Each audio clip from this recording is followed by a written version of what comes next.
Sonetor was about using social networking software to train cultural mediators, but not in the usual way. Actually, to facilitate, we aim to facilitate peer learning of cultural mediators.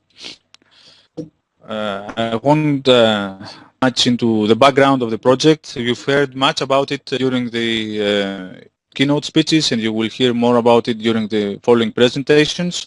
We all know that migration has grown considerably in Europe during the last decades, and this created a need to assist what would be called foreign citizens to smoothly live in the hosting societies. Even terminology is sensitive here, so I will try to be careful. And as you've heard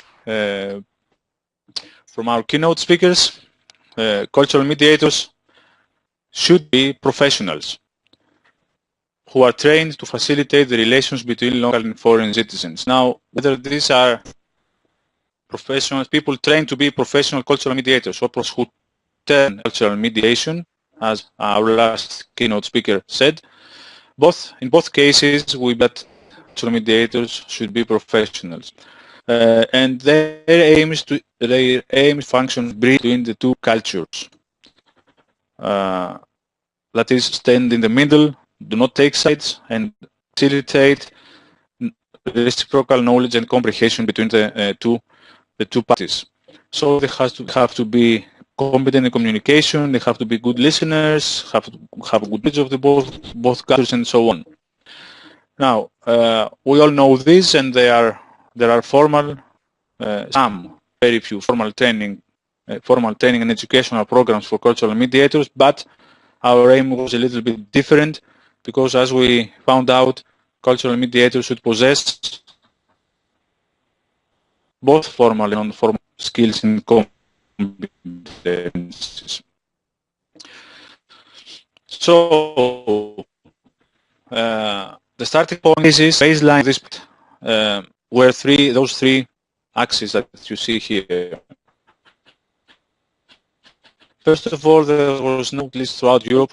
Officially, the oil certificate has happened already. Set out to find out what is the role of cultural mediator, what is the operational framework, and then how their qualifications could be described within this framework. And it turned out that very few, if any, formal educational programs are addressed to cultural mediators, although there are courses and topics, subtopics, involving addressing whatever cultural mediation.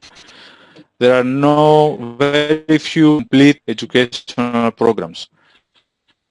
So why? What are the training needs of the cultural mediator? Still scarcity.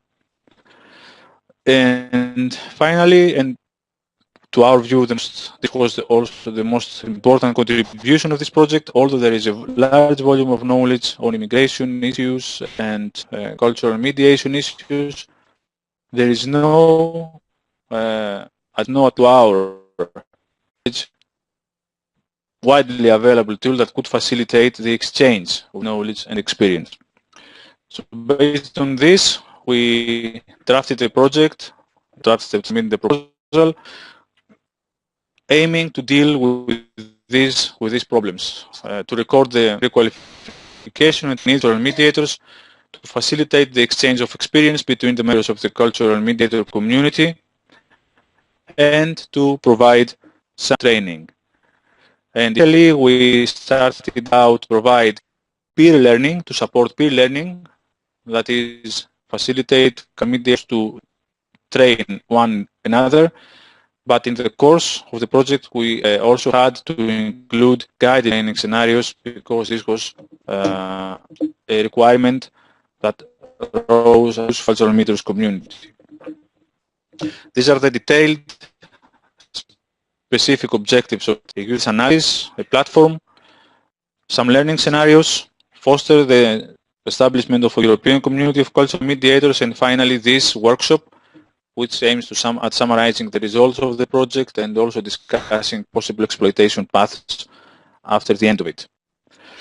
I'm happy as a project coordinator that we achieved all of these objectives, and in some points we also surpassed the initial indicators that we had promised to the European Union and to the funding agency, and we are very happy not because the project is successful, but because it seems that we are meeting some real and important need of members of the European family. Our promised innovation was to develop a training platform that would integrate social networking tools, which we know that recently and more increasingly are being adopted by educational systems, formal and non-formal, mostly non-formal. We thought that this would be the best vehicles, the best way for cultural mediators to exchange their experience, and it seems that in the end we were proven to be true, as what demonstrated by the fellow colleagues who will speak after me. Our starting point was user involvement. A project like this, which aims no chances of success if the actual users, those who will be the peers in the learning process, are not involved. So we made a huge investment in that. From the start, we had specific work package. We had the right person on the work package to deal with it, and I think we started what became hopefully European learning community of cultural mediators. We have asked representatives of the target group to participate in the pilot use of the platform, to give us the requirements for the platform, to help us develop and redesign and change and redevelop the platform, which fortunately our partners CTI did without much complaint. And also we asked them to produce themselves the training content. Of course, we as partners produce content. We involved the experts in it, but the largest part of the training content, what could be considered as a training content, was produced by the users themselves to be exchanged with among themselves. So eventually our users learn by doing exactly this, uploading content and commenting on the content uploaded by other fellows. We followed a graded approach to forming these user groups, as my colleague Ms. Aspioti will say. Initially, we formed in each team a small group. We called them core users, and we engaged them in the project to get them feel as we feel about the target, the aims of the objectives of this project, and they were in fact the seeds of the national communities. So based on after forming the core user groups, we formed expanded user groups, and we appointed one of them to be the national moderator. So actually now the community in each country is managed by a person called national moderator, and the Greek national moderator is here, and we'll speak later in the conference. And then at the second stage, we asked them to form groups of interest so that they could focus on specific topics of their professional life where cultural mediation was needed. We knew and we found out during the course of the project that a cultural mediator is not a person that can do everything, that can deal with every community, with every culture, in every work setting. So we had to create subgroups of interest and ask them to focus on their specific interests. After doing a needs analysis, we found a set of key knowledge, skills, and competencies that cultural mediators should possess. And based on this, we drafted a cultural mediator job profile, which adheres to the principles of EQF. So here in the slide, you can see some of these knowledge, skills, and competencies. For example, coming to knowledge, the people we talked to said that cultural mediators should be knowledgeable of immigration law, psychology, family studies, education policies, social policies, sociology, cultural studies, linguistics, and this, and so on. The list is long, and this probably explains why there is no formal educational course for cultural mediators. These are too many. Then we come to skills. Language skills seem to be the most important, and then knowledge of the immigrant culture and the ability to remain calm, but also the ability to administer the procedure. And finally, competencies like communication, curiosity, openness, tolerance, empathy. Empathy is a very important competence for cultural mediators, and this also works well with the parties they are trying to mediate between. Accuracy, self-organization, respect for the parties, resistance to petitions or to emotional stress, accuracy, I said that again, solidarity, and so on, and honesty, of course. So it seems that cultural mediators should establish trust between themselves and the mediated parties. And in addition to this, found out that the person who fills the role of cultural mediator should have a knowledge of anthropological and sociological type, basic knowledge, because he's dealing or she is dealing with people coming from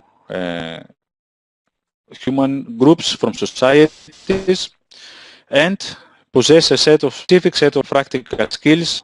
Most of them relate to being able to go through the administrative procedures in each country. Immigrants need a lot of help to deal with each country's administration system. And also be able to be competent in using computers, as this is nowadays the most important communication means.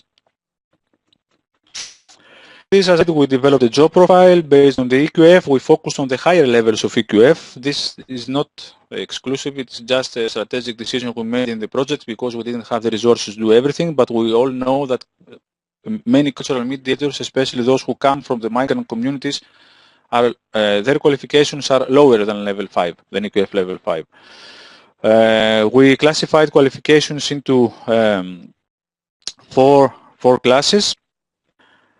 And this job profile is available on the project's website and on the project platform, on the Cultural Mediators platform for commenting. And we also found what one of our invited speakers said, that we would draw cultural mediators actually from two pools of people. Those who are trained to be cultural mediators from scratch, from the start, and those who are professionals in some other field and need to complement their qualifications with a cultural mediation and cultural competence qualifications module. So actually training and education programs should cater for both. Here is a list of key qualifications for the qualifications of cultural mediators as we have found them in our research. I won't go through the list, till timing out. Our most important achievement and probably most useful one in the context of this project was the development of the training platform. We found out that cultural mediators are in need of continuous support, and providing them with an online tool that they could use every time, which is accessible from every device that has an internet connection, would be of great help. Also, cultural mediators we know are professionals, are adults, so a principle of adult education should be applied in developing this system. Now, the platform that our colleagues will talk to you in more detail offers a lot of services. It's organized around the concept of scenarios.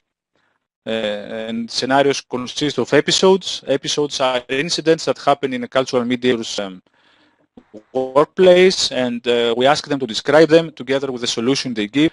So each cultural mediator can participate in a learning scenario or join or create a learning scenario, can upload episodes, and then we provide a set of social networking tools that they can use, like forums, bloggings, and so on, that they can use to start a discussion or join a discussion about episodes or about cultural mediations. And of course, there are new services and so on, location service and so on. Here is the basic screenshot of the platform, and you can see all of these tools as tabs. The top of the platform, even if it's not so clear, what I can tell you is that we provide a distinct tab, a distinct page for each of these social network tools. It's very easy to find what you are looking for in here, and of course there are a lot of guides here on how to use the platform and why use each tool platform. This is for us the most important tool. It's the unguided scenarios, the peer learning scenario. We have focused in the context of the project in 4 areas listed here: health, education, housing, and social or legal area. These are 4 of the most important areas of cultural mediator work. But of course, in the course of the project, more areas appeared, and so as the platform will be improved in the coming months, we will add more areas here. Now, within each area, this example of the health field, our users can create episodes in a training scenario.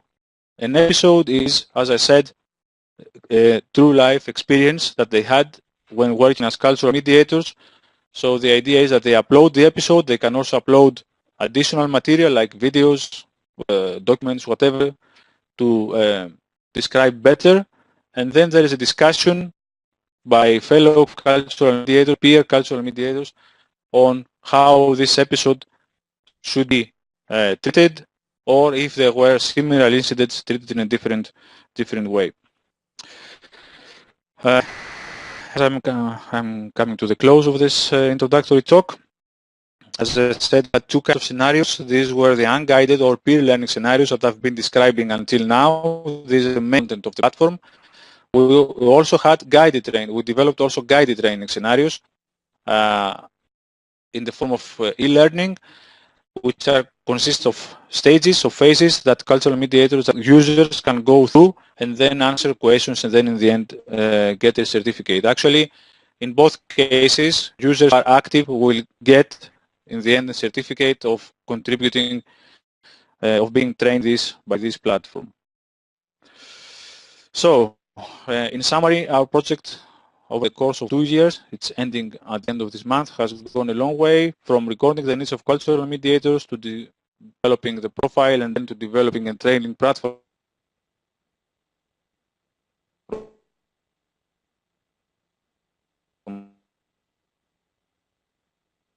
to serve these needs. And this platform embeds